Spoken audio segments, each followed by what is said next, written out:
O que é mais difícil? Ir para o céu ou viver na terra? Você consegue me responder isso de forma rápida? O que é mais difícil, gente? Ir para o céu ou viver na terra? O que é mais difícil? Ir para o... Uma pergunta que me parece estar bem equivocada. É muito mais fácil ir para o céu, no que diz respeito ao ensinamento bíblico, do que viver na terra. Qual é o grande problema da vida aqui? É que me parece que diante de nós está um espelho. E o que ele faz? Reflete tudo aquilo que nós fazemos. Tudo aquilo que nós fazemos provavelmente vai virar ou vai voltar para nós de alguma forma. Só que nós não temos testemunhas ao nosso lado o tempo inteiro, observando aquilo que fizemos e fazemos, quer de forma explícita ou implícita. Mas a verdade é que o texto que nós lemos, e eu já vou mostrar ele para vocês, fala de um camarada que não tinha problema com os céus. Você não vai ver Davi, tudo bem que nós estamos no Velho Testamento, mas você vê que Davi teve muitos altos e baixos. Mas chegou um momento que ele entendeu o que acontecia com ele. E esse texto que lemos faz parte disso.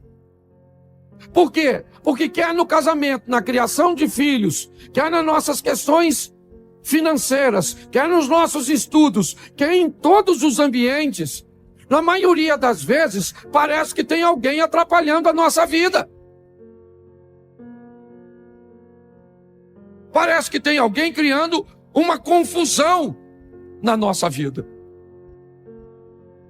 Eu não sei se você já parou, basta você conversar com as pessoas que há sempre um culpado para que aquilo esteja acontecendo. E pior, elas acham muito mais difícil chegar no céu. Mas segundo a Bíblia, chegar no céu é muito fácil. Primeiro, você vai receber algo que você não merece, porque Ele é misericordioso. Então, se você está buscando merecimento para entrar no céu, você está perdido. Não vai entrar nunca. Porque melhor que você seja, você nunca vai merecer. A minha pergunta é, um Deus que quer nos salvar, criaria um sistema tão difícil de ser alcançado? Não. Por que é que pessoas então nos oprimem tanto, buscando fazer com que creiamos que não temos direito a entrar no céu? Talvez seja uma boa pergunta. Por que é que pessoas dificultam tanto, estabelecendo condições que a Bíblia nunca falou que era necessária para entrar no reino de Deus? Então, primeiro eu preciso mostrar a você que entrar no céu é fácil. Difícil é viver na terra. Poxa, pastor, eu nunca pensei nisso, mas eu queria que você fosse pensando hoje. Aliás, não fosse pensando, fosse pesquisando o que eu vou te falar. Porque pode ser que para você eu esteja falando um montão de besteira, então eu quero que você pesquise. Certa vez, um carcereiro está tentando tirar a sua própria vida. E quando ele está tentando tirar a sua própria vida, ele conversa com Paulo e Silas e diz para ele: o que eu tenho que fazer para entrar no reino de Deus? O que eles respondem? Sabe o que é? Crê no Senhor Jesus e será salvo tu e a tua. Todo aquele que crê e for batizado será, mas aquele que não crê já está, ele não vai, ele já está condenado. É o que diz o texto. Então preste atenção como é que é fácil entrar no céu. É só acreditar. Confessar com sua boca que Jesus Cristo é o... Quem já fez isso? Então está no céu. Pastor, é simples assim? É. Entrar no céu é simples, mas não tem que fazer, não tem que acreditar. E morrer acreditando. Qual é o grande problema? É a morte súbita, aquela que você não está esperando. Que aí tem. Porque eu não consigo acreditar que todos aqueles que têm Jesus e que já reconheceram, se morrer devagar, vai para o inferno. Eu não acredito. Porque dá tempo. Eu não, Senhor Jesus, sou meu Pai. Perdoa meus pecados, estou morrendo. Mas se não der tempo, você está atravessando a rua, atropelou. Ô mãe, não... Pô, queria uns 5 minutos, sim, só para meter a última conversa. Pastor, como é que eu sei? Eu aprendi uma coisa, o salvo, ele tem sintoma. Assim como o perdido também tem. Ninguém precisa falar com a gente que está salvo ou perdido. Você dá aquela olhada se o indivíduo já está no trilho. Entendeu? Se chamar a senha 326, era tu. Tu foi. Você está rindo, mas é sério. A Bíblia diz que se conhece a árvore pelos seus. Bom, Deus não pede de nós perfeição, Ele pede de nós aperfeiçoamento. Qualquer um pode dizer eu estou salvo, mas você não pode dizer que o outro está perdido. Você tem o direito de dizer eu estou salvo em Cristo, mas fulano está perdido. Não pode. Você não tem o direito de dizer que ninguém... Você pode dizer que ele parece. Ó, fulano parece que vai se lascar. Beleza. Pelo comportamento dele. É a grande verdade. Mas eu aprendi uma coisa. Quando eu entrei na igreja, eu tomava um Beer Night. Lembra disso, Jânio? Essa era a minha comparsa. Tomávamos grau, gostava de tomar. Aliás, eu parei de beber, hoje não gosto de nada de bebida, porque minha família toda tem problema no DNA da família. Então, a quantidade, você sabe, conhece? Não, você conhece minha família. É só você falar de um pecador que ele já fica... Mas sabe, perdi uns 3 ou 4 primos, tios, certo? 2 irmãos, por causa da... Então eu não gosto, esse negócio de bebida não gosto. Mas quando eu me converti, eu tomava uns negócios assim ainda. Às vezes ficava meio alto, assim. Crente em Cristo Jesus, louvado seja Deus. Eu falava palavrão, você falava também? Não, que ninguém falava. Isso aqui eu acho que eu vim pregar no céu, na verdade. Então, deixa eu ver se eu morri. Eu acho que... Não, eu tinha um montão de coisas que eu não consegui me libertar simultaneamente ou instantaneamente.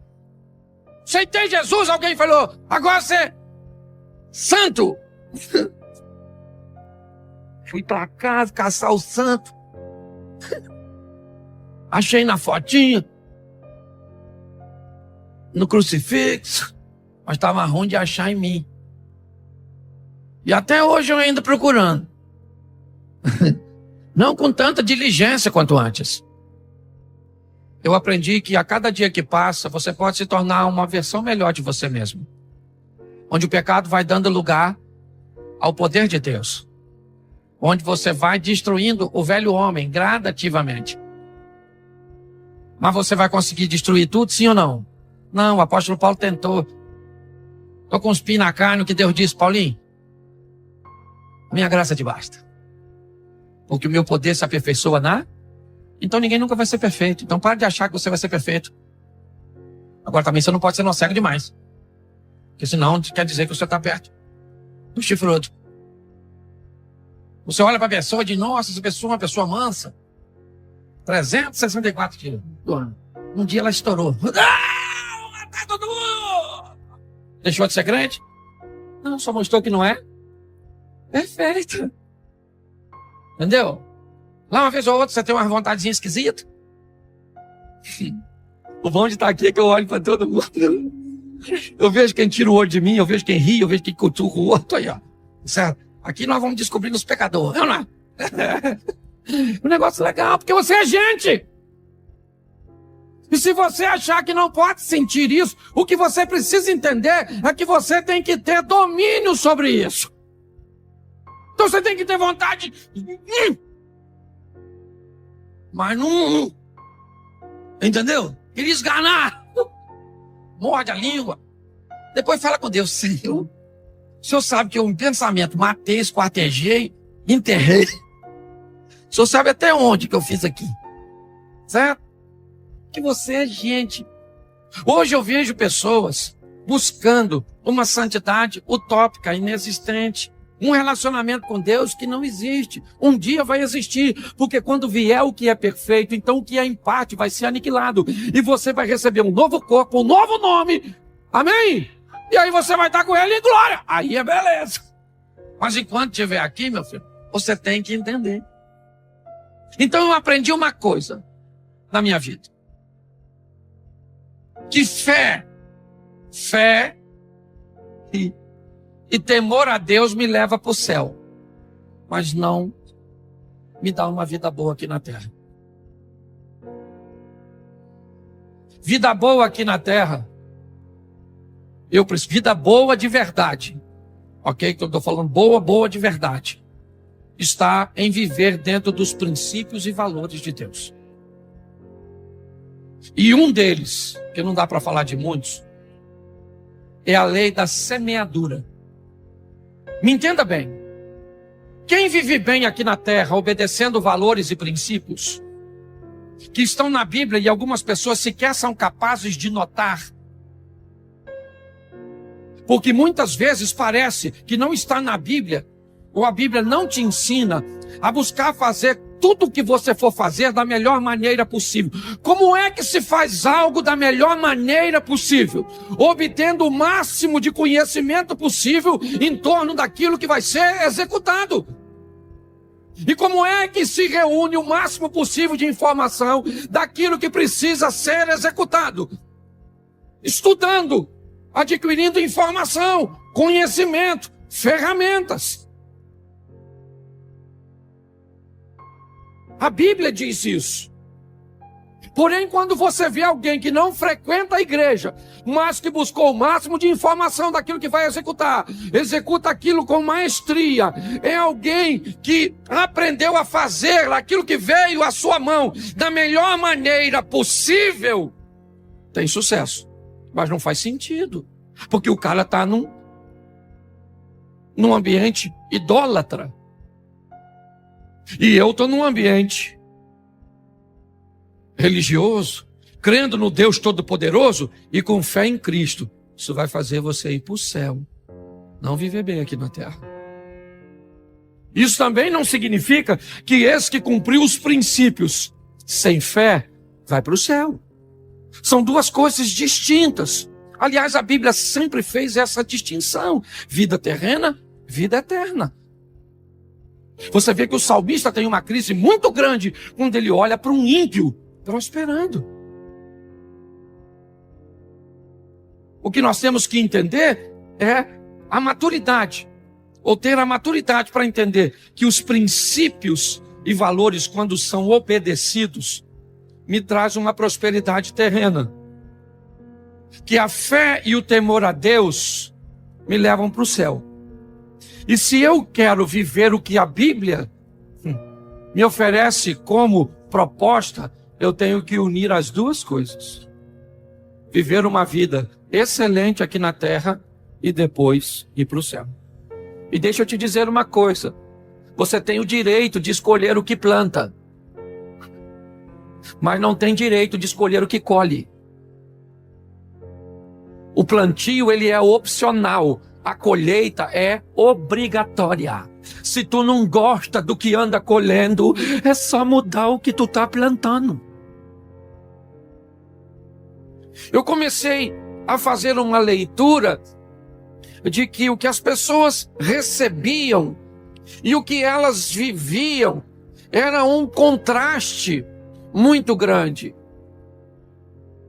E eu comecei a me perguntar o porquê. Se as pessoas ouvem a mesma palavra, por que é que existem tantos resultados diferentes? Por que é que existe uma boa gama de pessoas que não conseguem viver o milagre, que não conseguem ver a porta se abrir, as coisas acontecerem? E isso me preocupou.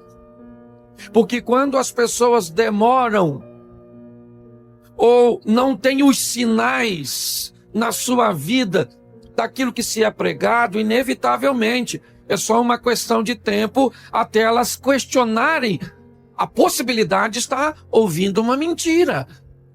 A possibilidade de que a igreja está comprando informações ou oferecendo às pessoas algum nível de recompensa para que elas venham contar uma mentira em seus testemunhos. Já que eu estou há tanto tempo aqui na campanha e nada acontece na minha vida, por que é que acontece na vida dos outros? Baseado nisso, eu quero conversar um pouco com vocês, pois talvez eu consiga dar uma direção a vocês, assim como recebi, porque foi uma pergunta que eu comecei a fazer, agora medindo, entendendo que algumas pessoas não viviam as promessas, ainda que elas fossem verdadeiras. Algumas pessoas não alcançavam a mudança, ainda que elas existissem. Para mim, talvez, fora mais fácil entender isso, porque também chegava aos meus ouvidos, ao gabinete, os milagres que as pessoas tinham vivido, as curas que as pessoas viviam. Mas nem todos tinham ciência disso. Para a estrutura da vida. Aqui nós vemos a formação das árvores, da relva. Nós vemos aqui a flora. E Deus criou uma lei e trouxe essa lei. Ele transportou a base dessa lei, que qual é? A base da semente. O que é uma semente? Uma semente é uma das coisas mais poderosas que se existe. Ela é tão poderosa que ela foi aplicada num contexto de vida, e nós vamos ver um pouco, né? Ou isso mais à frente.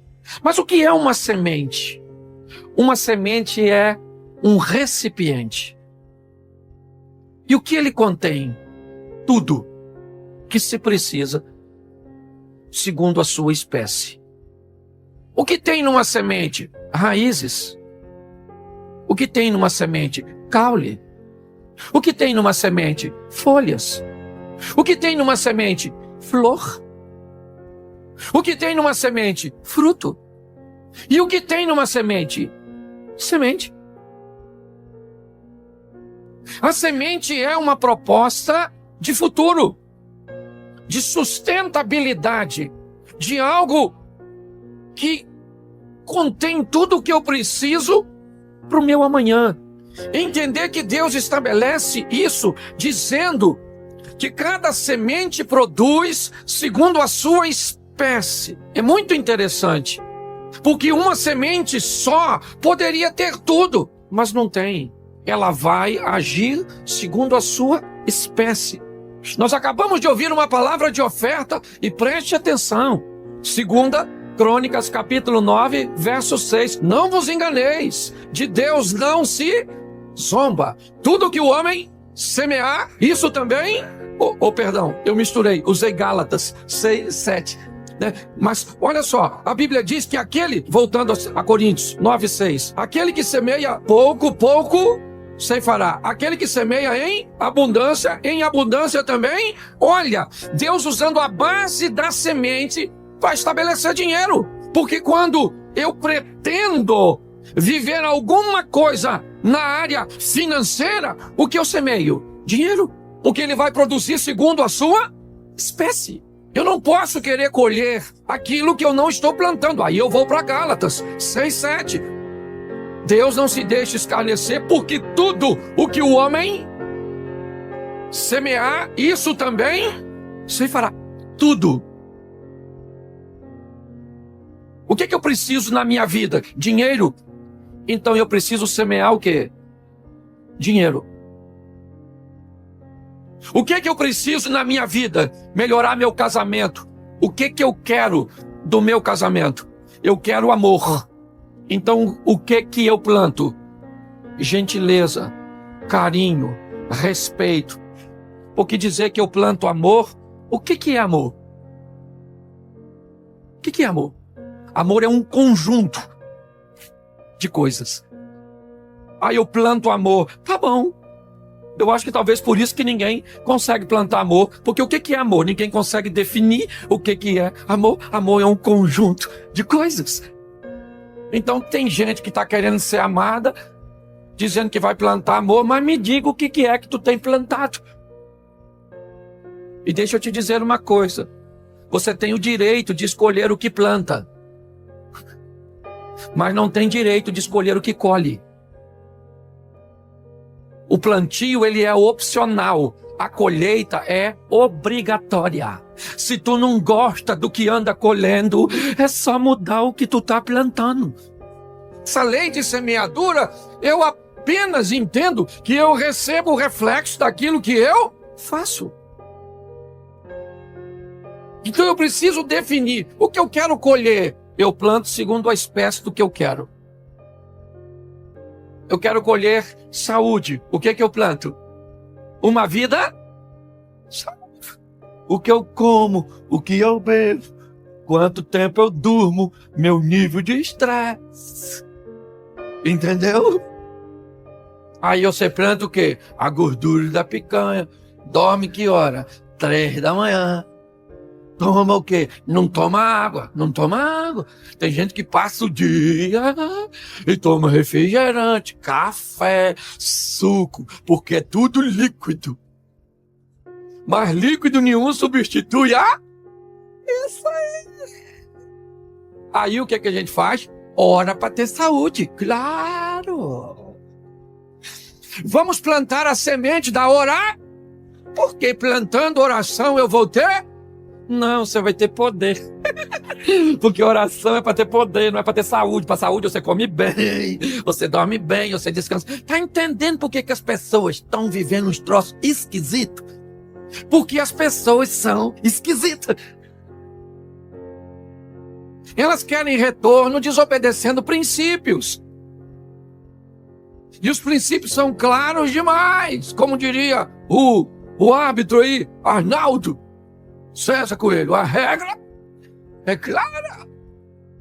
Já cansei de ver gente, vou orar para Deus me dar dinheiro. Sensacional. Manda bala. Quando conseguir, me avisa. Pastor, tá ruim, hein? A linha de crédito do céu tá fechada, meu filho. A crise chegou lá, deve ter mensalão no meio dos anjos. É porque você está semeando a coisa errada. Se você ora bastante, provavelmente vai ter poder, vai ter coisas fantásticas oriundas da oração.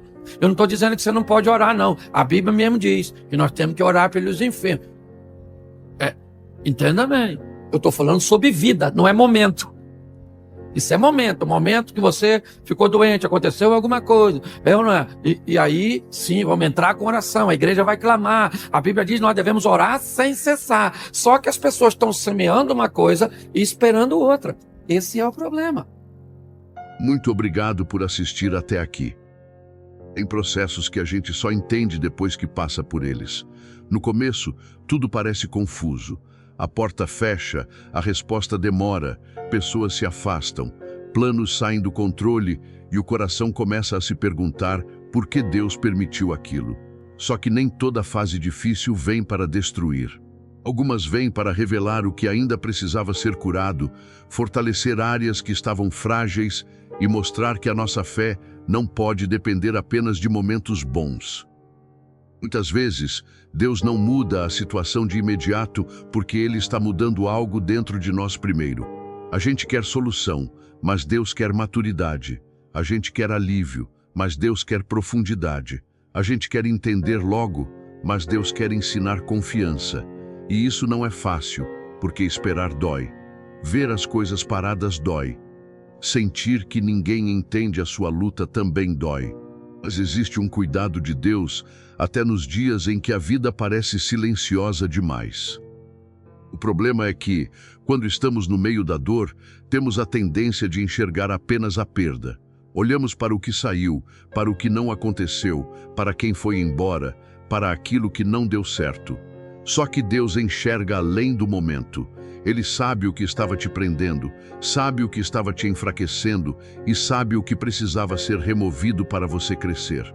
O que hoje parece vazio pode ser espaço sendo aberto para algo mais alinhado com o propósito dele. Por isso, não confunda demora com abandono. Deus não se atrasou só porque as coisas não aconteceram no seu tempo. Ele não deixou de cuidar só porque você ainda não viu a resposta. Existem livramentos que chegam disfarçados de perda, existem respostas que chegam disfarçadas de espera, e existem recomeços que nascem justamente depois dos dias mais difíceis. Quem aprende a confiar no processo deixa de medir o amor de Deus apenas pelo que recebe e começa a perceber o cuidado dele até no que foi impedido. Então continue firme, mesmo que hoje você ainda não consiga entender tudo.